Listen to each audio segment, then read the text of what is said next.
1.2 का एक्सरसाइज 1.2 का question number 1 क्या कहता है बताओ तो।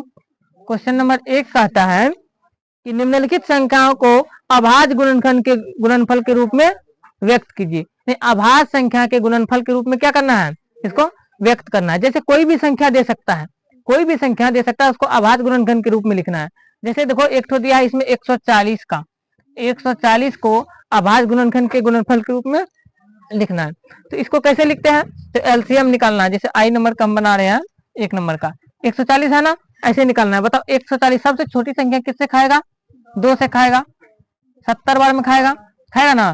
फिर 2 से खाएगा कितना बार में, 35 बार में। फिर अब यहाँ पे कितना से 2 से खाएगा, 3 से नहीं खाएगा, 2 से नहीं खाएगा, 5 से खाएगा, कितना बार में, 7 बार। क्या सब आया, ये देखो 2 आया, फिर 2 आया, फिर 5 आया, फिर 7 आया। इसमें क्या करना और आगे तोड़ना है। तोड़ना है क्या, जो 1 से अधिक बार है उसको स्क्वायर क्यू जितना है। जैसे देखो 2 है तो 2 कितना बार है, तो 2 स्क्वायर दिए, गुना 5 कितना बार है, 1 बार, गुना 7। तो ऐसे हो गया, बन गया ऐसा, समझ में आया। ऐसे ही क्या करना है, लिख देना है। ऐसे ये क्वेश्चन पूछेगा नहीं 2 नंबर में, ये क्वेश्चन 2 नंबर में नहीं के बराबर पूछता है, ऑब्जेक्टिव में पूछेगा। ऑब्जेक्टिव में ऐसे दे देगा कि 140 का निम्नलिखित में से अभाज्य गुणनखंड क्या होगा, तो ऑप्शन में ऐसे दिया रहेगा, 4 गो ऑप्शन दिया रहेगा ऐसे। तो ऐसे अभाज्य गुणनखंड पूछेगा, जैसे पूछेगा 140 का अभाज्य गुणनखंड क्या होगा, तो ऐसे दे देगा ऑप्शन में 4 तो ऐसे ऐसे करके देगा। तो देख लेना कोई किसको गुना करने पर इतना आ रहा है कि नहीं। तो 1 नंबर समझ गया। ऐसे ही डबल आई में इसी में है 156 का, डबल आई में क्या है 156। तो बोलो 156 का अभाज्य गुणनखंड 2 से खाएगा, कितना बार में खाएगा, 78 बार में खाएगा। फिर 2 से खाएगा कितना बार में, ये 3 दूना 6, 9 दूना 18, 39 बार में खाएगा। फिर 3 से खाएगा 13 बार में, और खाएगा नहीं खाएगा। तो क्या सब लिख सकते हैं बोलो तो, 2 गुना 2 गुना 3 लिख सकते हैं, और गुना 13। 1 से अधिक बार कोई संख्या है, क्या है, 2 है। इसका मतलब लिखेंगे फिर 2 कितना बार है, 2 बार, गुना 3, 1 बार 13, 1 बार, बन गया। समझ में आया, 1 नंबर का खत्म। ऐसे ही जितना भी हिसाब है इसमें सब ऐसे ही बनेगा। अब 2 नंबर का समझो। क्वेश्चन नंबर 2 क्या कहता है, क्वेश्चन नंबर 2 का आई नंबर बताते हैं। क्वेश्चन नंबर 2 का आई नंबर में कह रहा है, 2 नंबर में कह रहा है पूर्णांकों को निम्नलिखित युग्मों के एचसीएफ और एलसीएम ज्ञात कीजिए तथा इसकी जांच कीजिए कि 2 संख्याओं का गुणनफल एचसीएफ गुना एलसीएम होता है। तो सबसे पहले तो ये समझो, आई नंबर के बताने से पहले ये समझो कि एचसीएफ और एलसीएम कैसे निकालना है, क्या करना है, कैसे निकालना है। फिर इसका सूत्र समझना है, फिर ये हिसाब समझना है। जैसे देखो एचसीएफ कैसे निकाला है, जैसे देखो हमको कह रहा है 8 और 12 का कहेगा एचसीएफ निकालिए, क्या कहेगा 8 और 12 का एचसीएफ।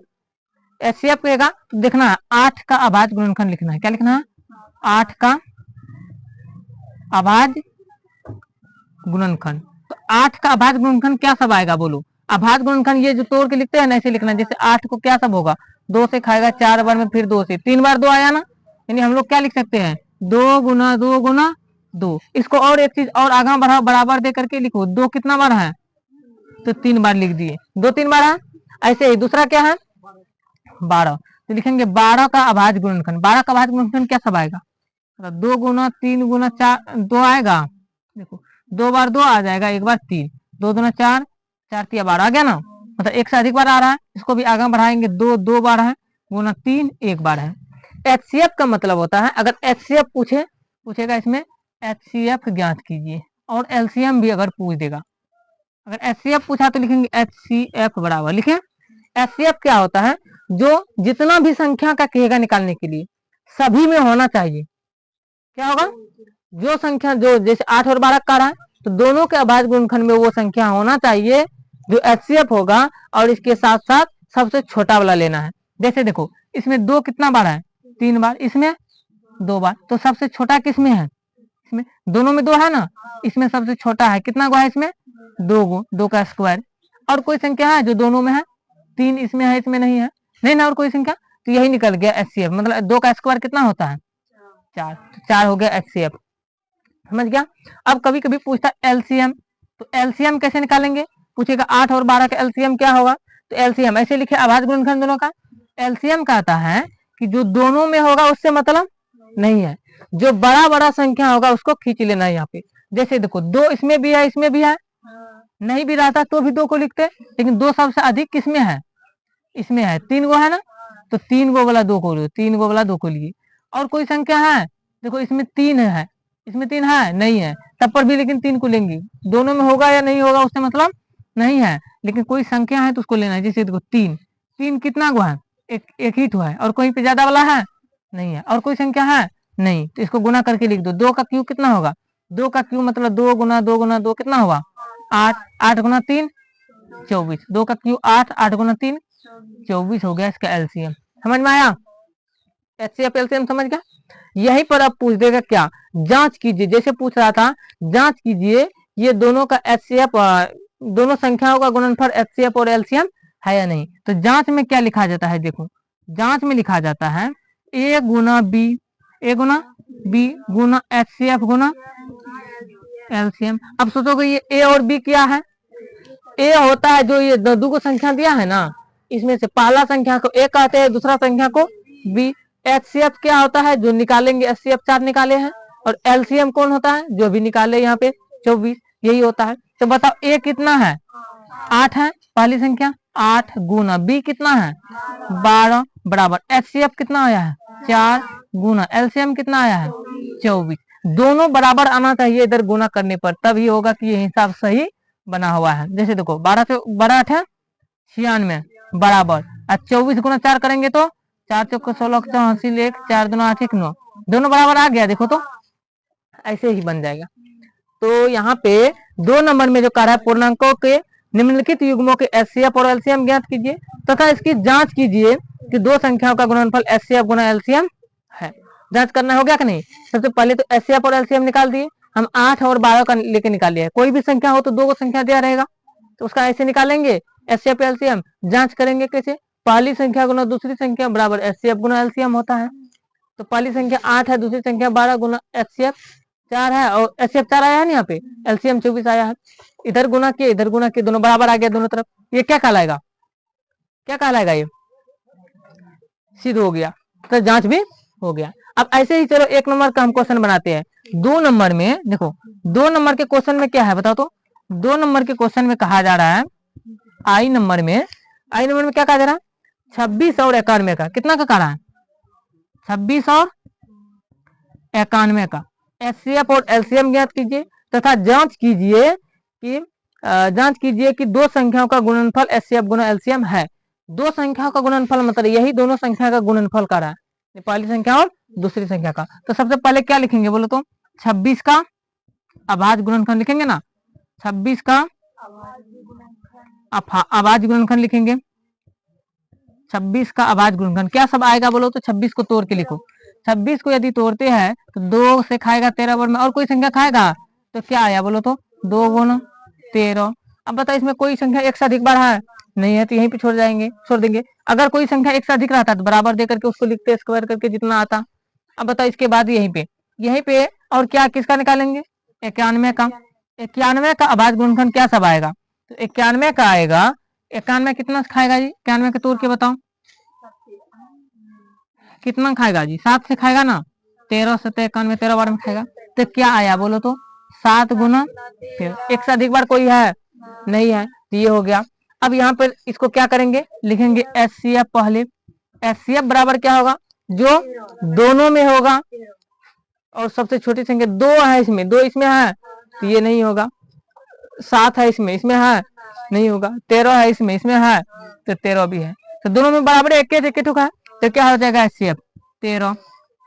एचसीएफ क्या होगा 13। अब एलसीएम क्या होता है, एलसीएम बराबर होता है जो क्या करना है एलसीएम में क्या करना है, जो दोनों में है उससे मतलब नहीं है, जो बड़ा बड़ा संख्या होगा उसको। जैसे देखो इसमें 2 है, इसमें है 2 और कहीं पे 2 के गो लेंगे, इसके बाद गुना 7 भी है, 7 है कहीं पे 7 को भी लेंगे गुना 13 है इसमें, दोनों में है 13, कोनो एक में से लेंगे, कौन सा जो बड़ा होगा, दोनों में बराबर है तो एक तो 13 को ले लिए। अब गुना करके देखो कितना आता है, 7 दूना 14, और 14 गुना कितना करेंगे 13 कर दो, 14 गुना 13 कितना होता है, 14 गुना कितना करेंगे 13 कर देंगे। 14 गुना 13 करके देखो 14 गुना 13 करके देखो कितना आ जाएगा, 4 तिया 12 के 2 हासिल 1, 3 1 4 हो गया, आएगा ना 182। कितना आ गया 182 आ गया ये एलसीएम। एचसीएफ कितना आया 13, एलसीएम 182। जांच करने के लिए कहा जा रहा था, तो क्या लिखेंगे, जांच। जांच लिखेंगे और इसमें लिखेंगे जांच में a गुना b, यानी पहली संख्या गुना दूसरी संख्या बराबर HCF गुना LCM, होगा कि नहीं। तो a कितना है बताओ, पहली संख्या 26 गुना b का मान कितना है 91 बराबर HCF कितना आया है 13 गुना LCM कितना आया है 182। अब देखो ये दोनों को गुना करना है, 91 गुना 26 करके देखो जितना आएगा उतना ही किसको आएगा, इसको गुना पर आएगा 13 गुना 182 करने पर। चलो हम 13 गुना 182 करते हैं। देखो तो 13 गुना 26 के 6 हासिल, 13 गुना 26 के 6 हासिल 2 बचा, 13 के 8 बार पढ़ेंगे तो कितना होगा 104, 2 हासिल था कितना हुआ 106, 6 हासिल हुआ, 6 लिख दिए, हासिल कितना बचा 10, 13 गुना 1 13, 10 23, 23 कितना आया 66। ऐसे ही 26 और 91 का गुना करके देखो, 26 और 91 को गुना करके देखना है। 6 के 6, 9 6 के 54 आया, 2 9 2 18 कितना आया 6 8 5 13 1 1 2 कितना आया 2366 आ गया। तो 2366 यहाँ भी है और 2366 यहाँ भी, दोनों तरफ बराबर आ गया। ये हो गया, जांच भी हो गया। तो 2 नंबर कंप्लीट हो गया। तो 1 नंबर का आई नंबर हो गया और 2 नंबर का आई नंबर। 2 नंबर में जितना भी हिसाब है सब ऐसे बनेगा। अब 3 नंबर का समझना है। 3 नंबर का क्या कह रहा है, कह रहा है अभाज्य गुणनखंड विधि द्वारा निम्नलिखित पूर्णांकों के HCF और LCM ज्ञात कीजिए। जैसे अभी इसको बनाए वैसे ही इसको भी क्या करना है, बनाना है। अब कैसे बनाना है देखो, इसमें आई नंबर में कह रहा है 12 15 और 21 का। एक क्वेश्चन देखो यहाँ पे कह रहा है 3 नंबर का आई नंबर 12 15 और कितना करा और 21 का क्या निकलना है HCF और LCM निकलना है, ये हिसाब है ना। इसको क्या लिखेंगे, सबसे पहले लिखेंगे 12 का भाज्य गुणनखंड, उसके बाद 15 का भाज्य गुणनखंड, फिर 21 का भाज्य गुणनखंड। तो बताओ 12 का भाज्य गुणनखंड कितना आएगा, तो लिखेंगे 12 का अभाज्य गुणनखंड। 12 का भाज्य गुणनखंड क्या सब आएगा जल्दी बताओ, तुम लोग बताओ। इसको चलो यहाँ पे मिटा देते हैं। 12 का भाज्य गुणनखंड क्या सब आएगा बोलो, 12 का भाज्य गुणनखंड क्या सब आता है, तो 2 गुना 2 गुना 3 आएगा। एक से अधिक बार आ रहा है ना, बराबर देकर के लिखो, 2 का स्क्वायर आएगा गुना 3, यानी 2 2 बार है ना, लिख दिए गुना 3 हो गया 12। इसके बाद 15 है तो लिखेंगे 15 का अभाज्य गुणनखंड क्या सब आएगा, 3 गुना 5 आएगा। 21 है तो फिर लिखो 21 का अभाज्य गुणनखंड क्या सब आएगा, 3 गुना 7। अब देखो HCF पूछ रहा था इन तीनों का और LCM, तो लिखेंगे HCF बराबर लिखेंगे जो तीनों में होगा। HCF कहता है जो सभी में होगा वही HCF होगा और सबसे छोटी संख्या। तो बताइए 3 गो का निकाल रहे हैं तो तीनों में देखेंगे, तीनों में देखो HCF इसमें 2 है, इसमें 2 नहीं है, इसमें नहीं है, इसका मतलब 2 नहीं होगा HCF। अब बताओ इसमें 3 है, इसमें भी 3 है, इसमें भी 3 है, मतलब सभी में 3 है और सबसे छोटी एक ही ठोका है। तो 1 गो वाला जिसमें होगा वही सबसे लेंगे, या 2 गो वाला जिसमें सबसे छोटा वाला लेकिन लेना है। 1 है तो कितना होगा HCF। LCM देखो, LCM क्या होगा, LCM देखो जो सभी में होगा उससे मतलब नहीं है, जो बड़ी संख्या, जैसे देखो 2 इसमें 2 है, इसमें है कहीं पे, तो ये सबसे ज्यादा वाला है 2 का स्क्वायर गुना 3, इसमें 1 ठो है 1 ठो है 1 ठो है, तो 1 ठो कोनो ले लेंगे गुना 5, इसमें और कुछ नहीं है, 5 है, 5 और कहीं पे है तो यही है बड़ी संख्या 5 लेंगे। 7 है और कहीं पे है नहीं, और कोई संख्या है नहीं, ये सबको गुना करने पर क्या निकल जाएगा LCM। गुना करो 2 का स्क्वायर 4, 4 गुना 3 12, 12 पंचे 60 हो गया, 60 गुना 7 कर देना है, कितना हो जाएगा 420 हो जाएगा। ये क्या निकल गया, तो 3 नंबर का ये भी क्वेश्चन बन गया। बताओ यहाँ पे 1 नंबर 2 नंबर 3 नंबर में कोनो क्वेश्चन में दिक्कत है तो पूछो, मिटा दे इसको, मिटा दे। तो बताओ इस क्वेश्चन में किसी को दिक्कत है तो पूछो, अगर नहीं है तो 4 नंबर का क्वेश्चन देखो। 4 नंबर का, हाँ बोलो, 4 नंबर का क्वेश्चन देखो क्या करा, इसमें पूछे, इसमें कोनो दिक्कत है, इस तीनों क्वेश्चन में नहीं है। तो 4 नंबर का क्वेश्चन में देखो क्या कहा जा रहा है।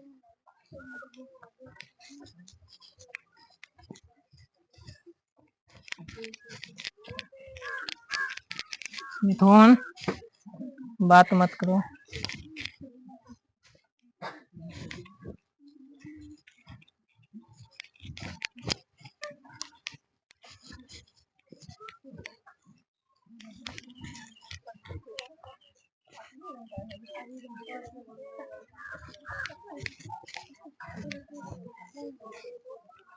देखो 4 नंबर के क्वेश्चन में क्या कहा जा रहा है, 4 नंबर में कहा जा रहा है एचसीएफ दिया गया है, एचसीएफ दिया गया है और क्या निकालना है, एलसीएम। इससे पहले ये सूत्र को समझो।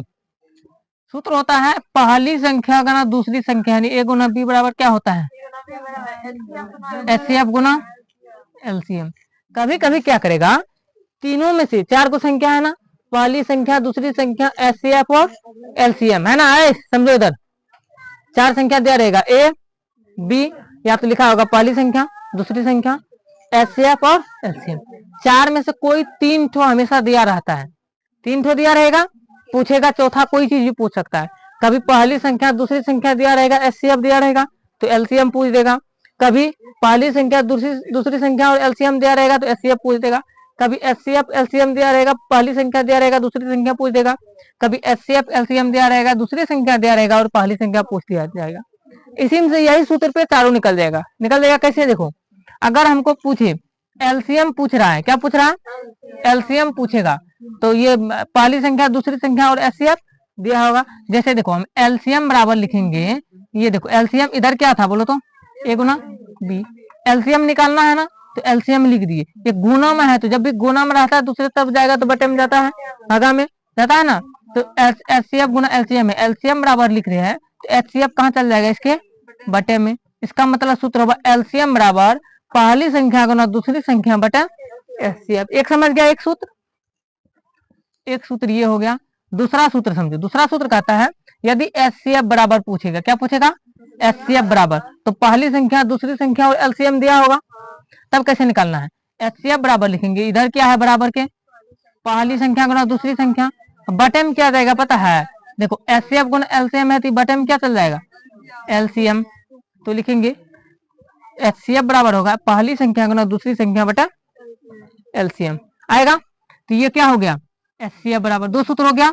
तीसरा सूत्र अब क्या होता है कि एचसीएफ एलसीएम दिया रहेगा और पहली संख्या दिया रहेगा, तो दूसरी संख्या पूछेगा, यानी बी बराबर पूछेगा, तो दूसरी संख्या क्या होता है सूत्र, एचसीएफ गुना एलसीएम। अब बटे में ये भी तो गुना में है, ये भी इसके बटे में जाएगा कि नहीं, बी बराबर लिख रहे हैं तो ए बटे में जाएगा, ए बटे में आ जाएगा, यानी दूसरी संख्या बराबर पहली एचसीएफ गुना एलसीएम बटे पहली संख्या। एक सूत्र ये हो गया, कितना सूत्र हुआ, 3 सूत्र यहाँ से बना। एक सूत्र और पूछेगा कि पहली संख्या पूछ देगा, दूसरी संख्या और एचसीएफ एलसीएम दिया रहेगा, तो ए बराबर क्या लिखेंगे, ए बराबर इधर जो था बराबर में उधर लिख दो, एचसीएफ गुना, तो एचसीएफ गुना एलसीएम, ए गुना बी था, ए बराबर लिख रहे हैं तो बी कहाँ जाएगा, बटे में जाएगा, यानी भागा में बी जाएगा। तो ये भी हो गया ए बराबर एचसीएफ गुना एलसीएम बटे बी, समझा। तो ये एक सूत्र हो गया, 4 सूत्र है। इसी में से 4 नंबर का जो हिसाब कर रहा है, 1.2 का क्वेश्चन नंबर कितना, 4, 1.2 का क्वेश्चन नंबर 4, समझ रहा है। 1.2 का क्वेश्चन नंबर 4 क्या कहा जा रहा है, इसमें कहा जा रहा है एचसीएफ दिया है, एचसीएफ कितना कितना का, 306 और 657 का, एचसीएफ कितना दिया है 9। तो पूछ रहा है एलसीएम, पूछ रहा है एलसीएम ज्ञात कीजिए कितना का, 306 और 657 का कितना होगा, ये पूछ रहा है, एलसीएम पूछ रहा है। इसको कैसे बनाना है, ये मान लो क्वेश्चन लिखे, आंसर तुम लोग को कैसे बनाना है, यहाँ देखो एचसीएफ इतना इतना दिया है ना, तो इसको देखो एचसीएफ इन दोनों का निकाल रहा है, 9 दिया है, ये दोनों है तो इसको पहली संख्या कहेंगे, इसको दूसरी संख्या, ये दोनों का एचसीएफ कितना आया है 9, कितना दिया है 9, हमको एलसीएम निकालना है यही दोनों संख्या का, तो लिखेंगे देखो पहली संख्या कितना है 306, तो ए बराबर कितना दिया है बोलो 306, बी बराबर कितना दिया है 657, ये दोनों का एचसीएफ कितना दिया है बोलो, एचसीएफ दिया है 9, निकालना क्या है, एलसीएम पूछ रहा है, तो एलसीएम बराबर अभी तुरंत सूत्र बताओ जल्दी से, एलसीएम बराबर यहाँ पर देखो क्या होता है, एलसीएम बराबर यहाँ कहाँ लिखे जी, यहाँ पे लिखा है ना, एलसीएम बराबर पहली संख्या गुना दूसरी संख्या बटा एचसीएफ। तो एलसीएम बराबर होता है पहली संख्या गुना दूसरी संख्या बटे में एचसीएफ, समझ गया। अब बताओ यहाँ पे पहली संख्या कितना है, पहली संख्या ए का मान दिया है 306 दे देंगे गुना, और दूसरी संख्या बी का मान कितना है 657, अब बटे में एचसीएफ कितना दिया है, एचसीएफ यहाँ पे लिखा है ना, एचसीएफ 9 दिया है 9। अब जो सब कटता है उसको कटा देना है, बन गया हिसाब, देखो एलसीएम पूछ रहा था, एलसीएम निकल जाएगा, इससे कटाओ, ये भी कट जाएगा, 9 तिया 27 कटेगा, 3 6 9 चौके 36, 34 बार में कट गया। अब 34 और 657 को क्या करना है, गुना करके लिख दो, गुना करके जितना आएगा लिख दो, आंसर निकल जाएगा। तो 34 और 657 को गुना करके देखो, 657 गुना 34 करके देखो कितना आता है, 7 चौके 28, हासिल 2, 5 चौके 20, 2 22, हासिल 2, 6 चौके 24, 2 26, 3 से गुना करो, 21 के 1, 5 तिया 15, 2 17 के 7, 6 3 18, 1 19, 8 3 7 6 13, 9 2 11 1 12, 1 1, तो कितना आया 22 33 22,338, 22 33 8, तो 22 33 8 इसका क्या हो जाएगा, आंसर आ जाएगा। समझा? ऐसे ही ये एक हिसाब दिया है, एलसीएम पूछ रहा था, कोई भी संख्या पूछे तो 3 को दिया रहेगा, ऐसे निकाल सकते हो, निकाल सकते हो ना, 3 ठो संख्या दिया रहेगा, कोई भी एक ठो पूछ सकता है, ये निकल गया। तो 4 नंबर का ये क्वेश्चन बन गया। 5 नंबर के क्वेश्चन में क्या कहा जा रहा है, बोलो। 5 नंबर में क्वेश्चन में कहा जा रहा है, जांच कीजिए कि क्या किसी प्राकृतिक संख्या n के लिए संख्या 6n अंक 0 पर समाप्त हो सकती है। देखो कोई भी संख्या, प्राकृतिक संख्या n के लिए संख्या को 0 पर समाप्त होने के लिए जो भी संख्या दिया रहेगा, जो भी संख्या दिया रहेगा, तो उसका अभाज्य गुणनखंड करने पर कम से कम एक बार जो है क्या आना चाहिए, 2 गुना 5 के रूप में आना चाहिए। अगर अभाज्य गुणनखंड करने पर 2 गुना 5 के रूप में आता है एक को बार कम से कम, तो वो क्या कहलाएगा, तो वो संख्या 0 पर समाप्त हो सकती है, नहीं तो नहीं हो सकती है। तो इसको लिखना कैसे है, तो लिखना यही चीज को क्या करना है, लिख देना है वहां पे जो भी बोले, किसी भी संख्या को, किसी भी प्राकृतिक संख्या n के लिए, है ना। चलो इसको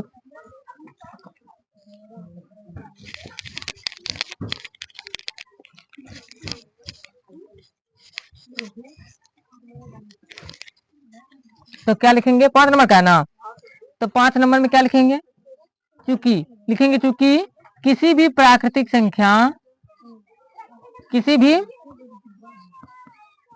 प्राकृतिक संख्या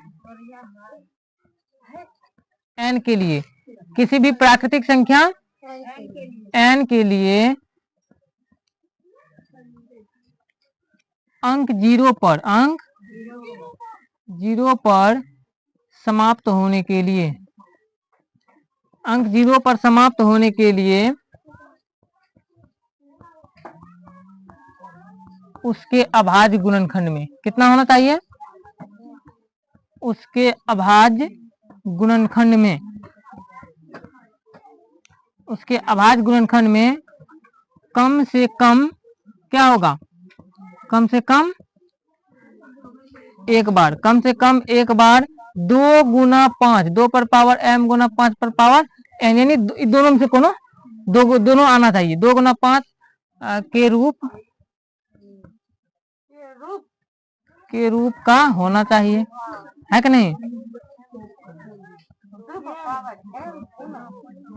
देखो बातें मत करो, इतना ही लिखना है। देखो क्या लिखना है, किसी भी प्राकृतिक संख्या n के लिए अंक 0 पर समाप्त होने के लिए उसके अभाज्य गुणनखंड में कम से कम एक बार 2 पर पावर m गुना 5 पर पावर n के रूप का होना चाहिए। इसका मतलब होता है 2 गुना 5, यानी कम से कम एक बार 2 भी और 5 भी आना चाहिए, तभी वो क्या हो सकता है, 0 पर समाप्त हो सकता है। देखो क्या होना चाहिए, 2 गुना 5 के रूप का होना चाहिए। अब क्या होगा, यहाँ पे देखो लिखेंगे चूंकि अभी किसका निकाल रहे हैं हम लोग, 6 का, तो क्या लिखेंगे, 6 का अगर निकाल रहे हैं तो लिखेंगे 6 बराबर, जितना का भी निकालेंगे 6 का निकालेंगे तो 6 बराबर क्या सब आ रहा है, रे बात करना बंद करो ना, 6 बराबर क्या लिखेंगे, 6 का बाद क्या सब आता है, 2 गुना 3 आ रहा है, मतलब 2 गुना 5 के रूप में आ रहा है, नहीं आ रहा है, तो क्या लिखेंगे, 2 गुना 5 में है, नहीं है, तो लिखेंगे चूंकि 6 का अभाज्य गुणनखंड, क्योंकि इसका अभाज्य गुणनखंड करने पर, क्योंकि इसका अभाज्य गुणनखंड करने पर क्या हो रहा है, करने पर 2 गुना 5 के रूप में नहीं आ रहा है, नहीं आ रहा है, अतः अतः यह संख्या क्या हो सकता है, अतः यह संख्या 0 पर समाप्त नहीं हो सकती है, 0 पर समाप्त नहीं हो सकती है, नहीं हो सकती है। समझ में आया? या ऐसे भी लिख सकता है, क्योंकि इसका अभाज्य गुणनखंड करने पर 2 गुना 5 के रूप का नहीं हो रहा है, अतः कोई भी प्राकृतिक संख्या n के लिए 6n अंक 0 पर समाप्त नहीं हो सकती है। इसको भी लिख सकता है, या तो 6n अंक 0 पर समाप्त नहीं हो सकते, इतना ही लिखना है। एक क्वेश्चन बहुत बार पूछा गया क्वेश्चन है, समझ गया? इतना ही है। एक क्वेश्चन और है, इसको ये भी पूछा जाता है।